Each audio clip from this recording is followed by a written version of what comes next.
and they give you a nickname. I was fat. They called me fat in Spanish. Yeah. And you want to know something? I had an aunt, right? I love my aunt Carmen. I always thank her because I was a little chubby motherfucker. And when I used to have like family events, I wanted to eat 5, 6 times. But yo, Yep. she was the aunt that be sitting at the table and she'd be like, "You gonna eat again?" In front of everybody. Every time. And I used to be so angry. but that's But I'm grateful, you know why? She was bringing awareness to the shit. Like, I don't think we need to be like, I hear all this acceptance thing, right? This talk about acceptance, right? Right. I don't even want to go down that road. But I think like there's things that are just unhealthy. If you fat and sloppy, that's not healthy. You don't feel good because you're not in good health. It's not that somebody needs to stop saying things to you. I think that society is a mirror to you. Like if you're not like my family was a mirror to me. Like when I was fat and chubby, yo, my aunt never let it go. No. And I thank her, yo, to this day I always say thank you. Because she made me like, yo, I gotta get a shape. I can't be out here looking. It wasn't a body shaming back then. It was just letting you know you should get Spanish people yourself don't give a fuck about body shaming. Yo, I'm telling you, they'll take your lowest quality and they give you a nickname. I was tall. You know what my grandfather called me? Ladder. And being tall wasn't a bad quality. No. But he called me a calera. In Spanish all the time. Yo, a calera. I'll be like, yo, give me that for the day. Yo, call stairs so he can get that for you. But yeah, but that's normal. Like watching things on TV, like 70s and 80s. There was a fat kid, and the fat kid normally was what they called him. They ate a lot. The fat kid, fatty. Hey, fatty. In the 90s, it was. I think in my academy class. This is like in the police academy. There was a guy. He must have back then. He was still a 300-pounder. Like police academies will take your money, even though they don't know if you'll ever become a cop. But it's just a school. Yeah. They'll take your money in a heartbeat, like Trump University. But anyway,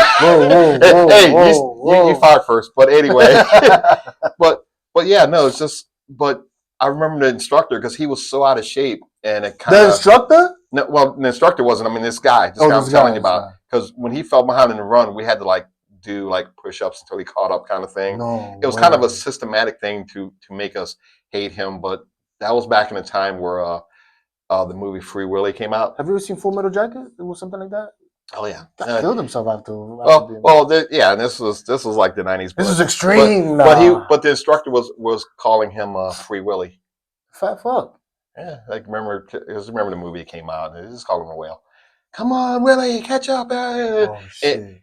And we tried to help the guy. This is going off. This is just growing up in bullying because he was probably felt that. And, people were trying to help him. But I remember one day, in the academy, I was, super broke. And I'm talking, I'm making rice and I'm, putting together condiments in the cafeteria, trying to make shit taste different. Yeah, just taste different. And then I look over him. This is a guy that we've been, trying to help. And he's got 3 hot dogs, 2 bags of chips. And he's just, stuff in his face. Yeah, not even hey, do you want something? It's why are we helping this? And, eventually... I mean, he got through, but did he get in shape? No, he didn't get in shape. He didn't make it. But it was one of those things. But the class figured, why am I investing in this guy when he's not investing in himself? That's true. That's the truth. And it made it seem like it was some kind of tribal thing. But it's didn't really turn on him, but he didn't help. It's so that environment is kind of created and sometimes by the people. It has to do with your upbringing. I really think it's the single mom thing. A lot of times, yeah.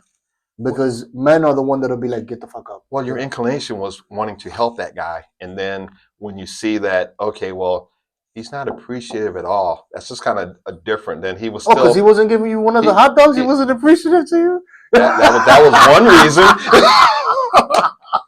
Hey, when your stomach starts growling, you don't need to be wasting your energy. You watching the meat. You this fat fucking stuff in his face. Yeah, that was pretty much like that. I'm sitting there my ketchup packet, and he's putting, 3 hot dogs away and all this crap. It's why am I helping this guy? Why the fuck am I helping this guy? Yo, give me a hot dog? But it taught me a lesson too. You ain't telling him to run the hot dog?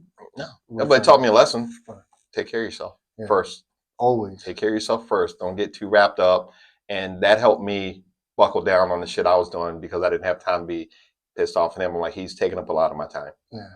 And that's, once again, that whole dynamic is you can say at one point the class was a bully, and you can say at one point that he was non-social. You can say all that stuff, but at the end of the day, bullying or perceived bullying or calling somebody out, saying, "Hey, you're fat, fuck, you're this and that." Like kids are you're gonna right. be vicious. Kids are gonna be vicious, But no matter what you teach them. hey, you'll remember it. That might have made you say, "Screw it, I'm gonna lose weight or run or do whatever." Yo, I played basketball. Yo, once she did that to me, I'll never forget it. We used to eat patelitos. It's like you used to have cheese and meat in it. Yo, they would make like, it would be like 40 of them. Yo, I'll probably eat like 15, 20.